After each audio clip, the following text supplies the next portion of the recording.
के लिए बातें की यहां पर कि स्पीकर जनाब शाह महमूद कुरैशी साहब की टांगें कांप रही थी, कह रहे थे हिंदुस्तान हमला कर रहा है। हमने हिंदुस्तान को घुस के मारा है जनाब स्पीकर वहां पे। और पुलवामा में जो कामयाबी है, पुलवामा में जो हमारी कामयाबी है, वो इमरान खान की क़यादत में इस कौम की कामयाबी है। उसके हिस्सेदार आप भी सब हैं, उसके हिस्सेदार हम भी सब हैं। आज तक भारत के इतिहास में कभी नहीं हुआ, पिछले 73 साल में, जब पाकिस्तान जैसे छुट्टे से मुल्क ने अपने पार्लियामेंट में कहा हो कि हमने किया पुलवामा, डंके की चोट पे कहते हैं हम प्राउड है हमने किया पुलवामा, तुमने क्या कर लिया। मोदी जी, अगर जो आज इंदिरा गांधी जी या राजीव गांधी जी या मनमोहन सिंह जी की सरकार होती, छोड़िए अगर अटल जी की भी सरकार होती तो अब तक बालाकोट 2 हो चुका होता।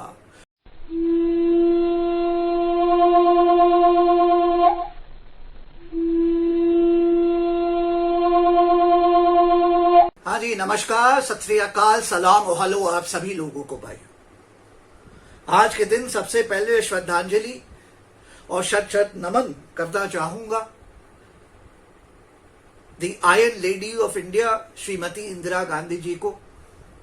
भाइयों और बहनों, आज का दिन बड़ा दुखद दिन है, जिस दिन भारत की one of the greatest leaders of independent India Shrimati Indira Gandhi ji, the iron lady of India, जिन्होंने अमेरिका को कहा भाड़ में जाओ, हमको देखना है हमारे देश के लिए क्या करना है, जिन्होंने एक नया देश बांग्लादेश को बनाया, पाकिस्तान की इतनी पिटाई करी कि पाकिस्तान के 1 लाख से ऊपर सोल्जर्स को कैद कर लिया, इतनी पिटाई करी कि लाहौर हो चाहे इस्लामाबाद चाहे कराची, भारत चाहता तो सब जगह अपना तिरंगा वहां पे लहरा के पाकिस्तान को अपने में समेट के ले आता।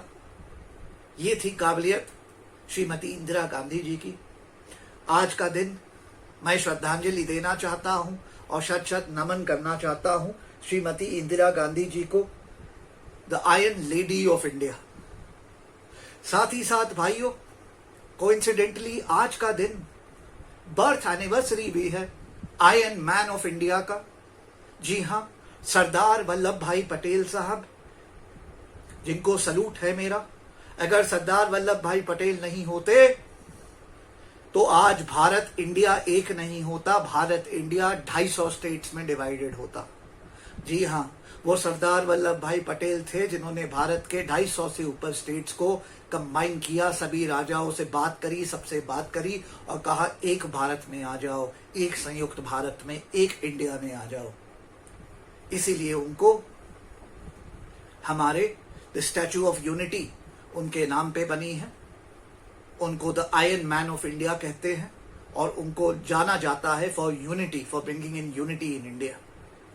साथ ही साथ भाइयों, आज का दिन स्वामी वाल्मीकि जी की भी आज जयंती है, उनका भी हैप्पी बर्थडे है, उनको भी मेरा प्रणाम और उनको हैप्पी बर्थडे। स्वामी वाल्मीकि जी की कमाल की कहानी है। स्वामी वाल्मीकि जी, जब स्वामी वाल्मीकि जी नहीं होते थे, बल्कि एक ये सत्य है, इतिहास गवाह है कि वो एक ठग होते थे, एक बदमाश होते थे, एक डाकू होते थे। और एक समय होता था जब उन्होंने इतना बुरा काम किया था, इतने कत्लेआम करे थे कि उनके मुंह से, उनकी जबान से प्रभु श्री राम नहीं निकल पाता था।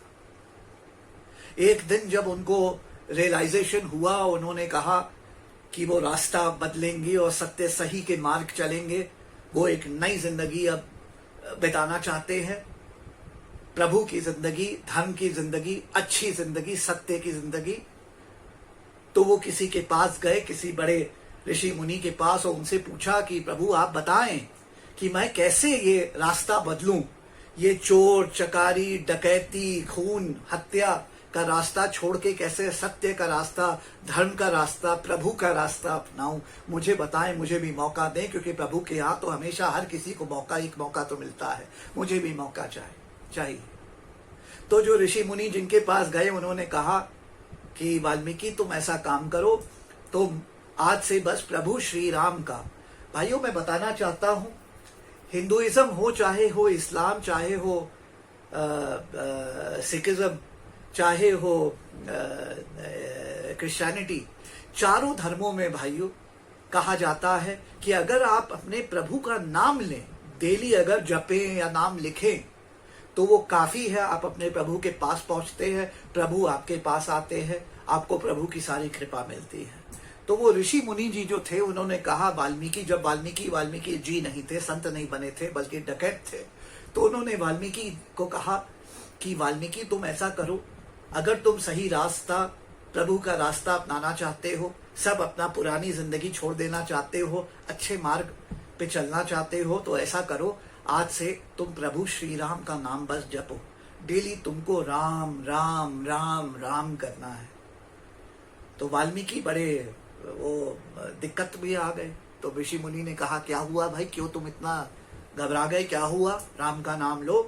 तो वाल्मीकि ने कहा कि ऋषि मुनि जी मैं लूं तो, लेकिन चक्कर ये है कि मैं जब जबान से राम नाम लेता हूं, मेरे से राम नाम लिए ही नहीं जाता है, कुछ और ही नाम निकल जाता है, क्योंकि मैंने इतनी हत्याएं की हैं, इतने कांड किए हैं, इतना मैंने खराब जिंदगी अब तक जी है, और अब मुझे रियलाइजेशन हुई है, प्रभु आए मेरी जिंदगी में, उन्होंने कहा रास्ता बदलो वरना तुमको एक सांस और नहीं देंगे अब, और मैं अब रास्ता बदलना चाहता हूँ, सत्य का, सही का, प्रभु का रास्ता चुनना चाहता हूँ, लेकिन मैं राम नहीं बोल सकता, मैं बोल ही नहीं पाता, मेरी जबान लड़खड़ा जाती है राम बोलते समय, क्या करूं मैं। ऋषि मुनि जी तो बहुत, ऋषि मुनि जी सालों से, दसों साल से राम जी का नाम लेते आ रहे थे, प्रभु की सारी कृपा थी।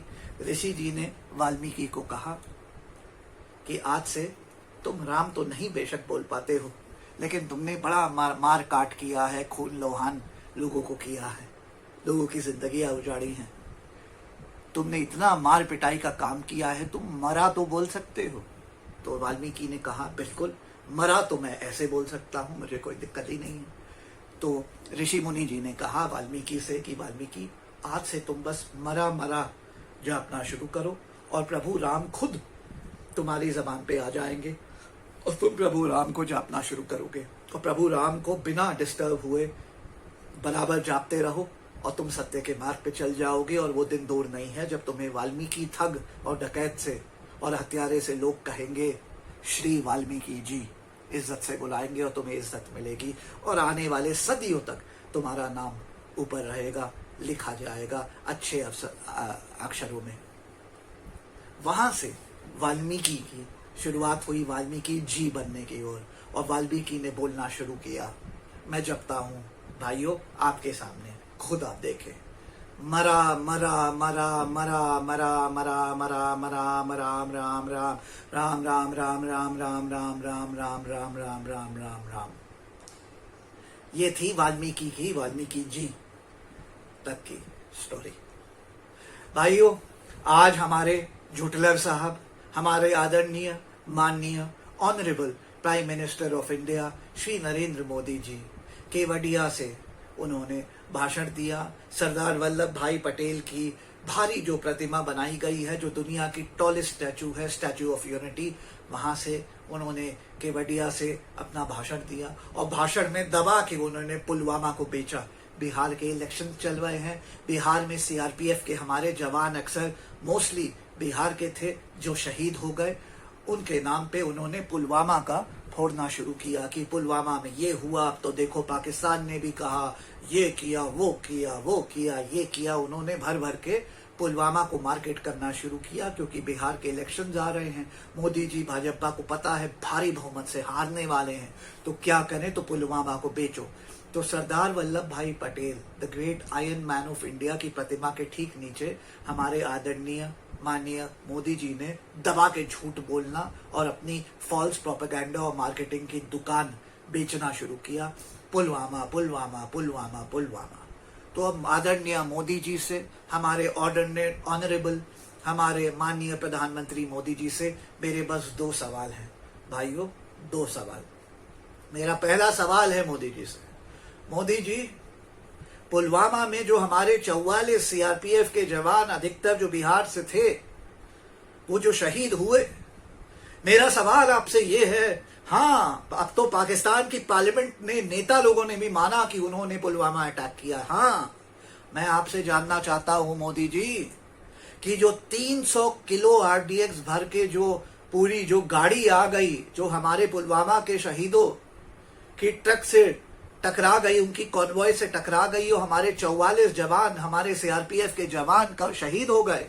मैं आपसे जानना चाहता हूं मोदी जी कि इस घटना को तो अब सालों हो गए, मुझे ये बताएं कि वो 300 किलो आरडीएक्स आया कैसे, कौन था इस साजिश में, आपकी इन्वेस्टिगेशन कहां तक पहुंची, ट्रायल कहां तक पहुंचा, कौन कौन पकड़ा गया, किस किस को जेल हुई, किस किस को फांसी हुई, किस किस को सजा दी मोदी जी ने, भारतीय जनता पार्टी ने, आप बताएं मुझे। पुलवामा को तो आप केवड़िया विलेज से बेचे जा रहे हैं। ठीक सरदार वल्लभ भाई पटेल जिन्होंने जिंदगी में कभी झूठ नहीं बोला, उनकी प्रतिमा के ठीक नीचे आप भर भर के अपना झूठ बेच रहे हैं, अपना फॉल्स प्रोपेगेंडा मार्केटिंग कर रहे हैं, बिहार में वोट इकट्ठा करने की कोशिश कर रहे हैं। मुझे ये बताएं जरा मोदी जी, ये तो बताएं कि वो जो पूरी घटना हुई उसमें क्या हुआ इन्वेस्टिगेशन का, क्या हुआ ट्रायल का, क्या हुआ पनिशमेंट का, किसको सजा हुई, किसको फांसी हुई, क्या हुआ, क्या हुआ। क्या पुलवामा के हमारे जो शहीद गए वो सिर्फ मात्र एक भाषण आपके देने के लिए हैं कि आप वोट बिटोर सके उनके नाम पे? क्या हुआ? कहां से 300 किलो आरडीएक्स भरा वो वैन आया? इसका जवाब कौन देगा? आप देंगे मोदी जी, आप बताएं किसने आरडीएक्स भर के वैन को भेजा, कैसे भेजा, इंटेलिजेंस फेलियर हुआ, क्यों हुआ, आपकी सरकार के कारण हुआ।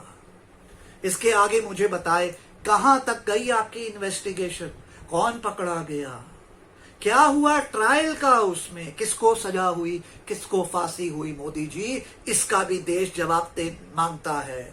वो हमारे 44 शहीद, उनकी फैमिलीज जवाब मांगती हैं आपसे। जवाब दें, मेरी बिहार की जनता और पूरी भारत की जनता आपसे जवाब मांगती है। मोदी जी बताएं कहां से आया आरडीएक्स, क्या हुआ उस इन्वेस्टिगेशन का, क्या हुआ ट्रायल का, किसको हुई पनिशमेंट, किसको हुई फांसी।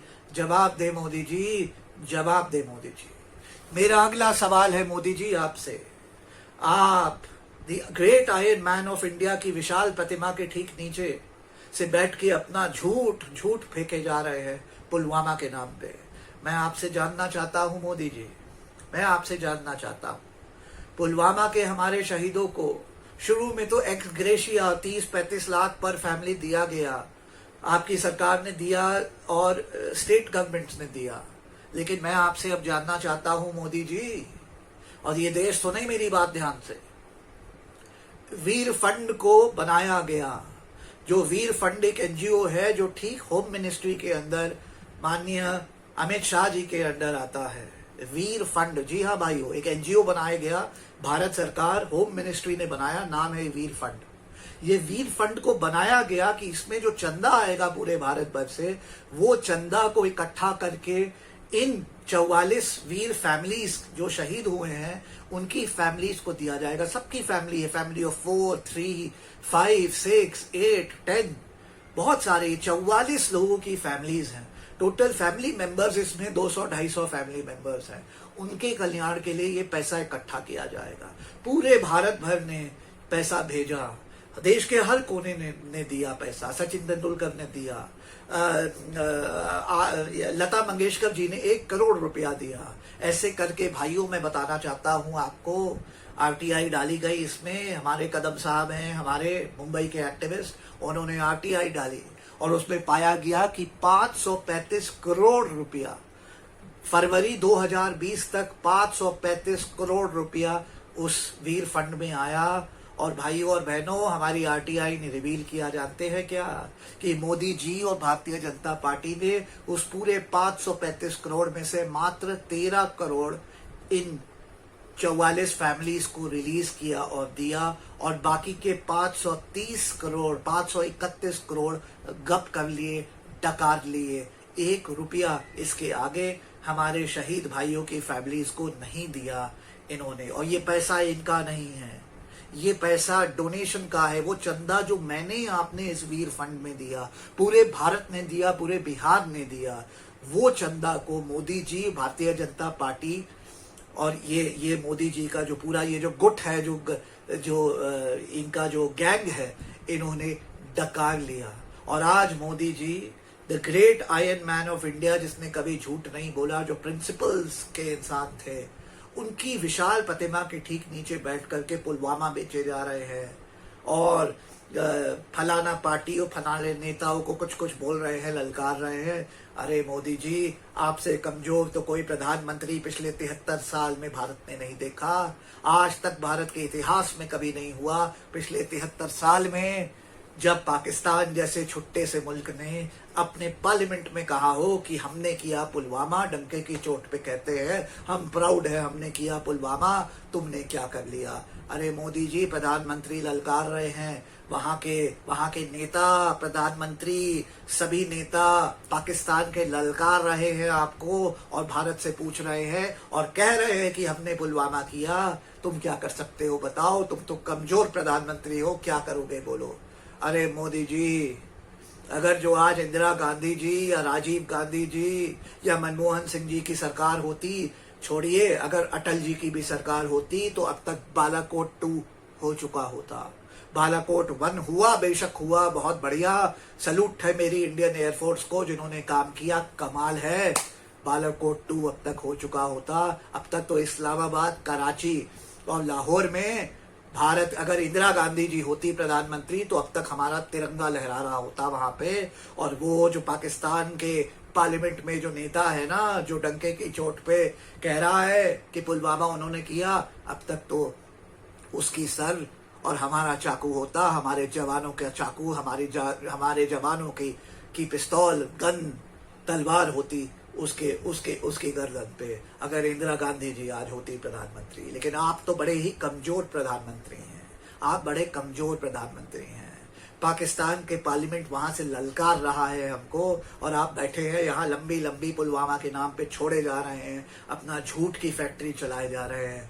अरे प्रधानमंत्री साहब, कुछ तो रीढ़ की हड्डी अपनी डाले। बालाकोट 2, भारत चाहता है बालाकोट 2। बालाकोट 2 का समय आ गया है, बालाकोट 2 का समय आ गया है। पाकिस्तान के पार्लियामेंट को खबर हो जानी चाहिए कि तुम पुलवामा करोगे और पुलवामा की पार्लियामेंट में बैठ के डंके की चोट पे कन्फेशन करोगे कि तुमने पुलवामा किया, तो हम भी चुप नहीं करेंगे। बालाकोट एक बार अगर हो सकता है तो अनेक बार हो सकता है। बालाकोट 2 कब होगा? जब तक बालाकोट 2 नहीं हो जाता, प्रधानमंत्री मोदी जी साहब, आदरणीय मोदी जी, आपको मैं कमजोर प्रधानमंत्री बराबर करते रहूंगा। बालाकोट 2 करिए और दिखाइए कि आप कमजोर प्रधानमंत्री नहीं है। जय हिंद, जय भारत।